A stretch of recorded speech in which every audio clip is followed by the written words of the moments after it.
1:3 سیمان به ماسه رو میخوایم بزنیم. حالا ماسه سیمان رو قاطی کردیم، یه مقداری هم بخوره. آب رو هم اضافه میکنیم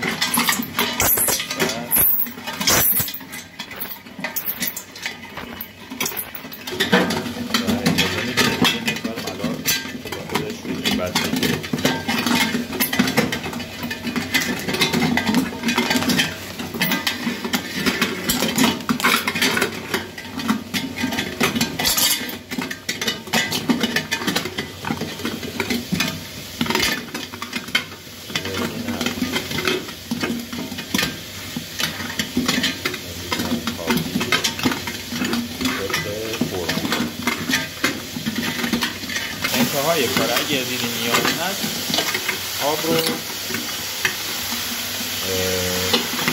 میکنیم که به ملات عصبی مناسب برای ویبره برسیم. اینم حالت ظاهری ملات، می‌بینید که یه خواب خیلی آرومی داره. قالب مدرسی ساده است.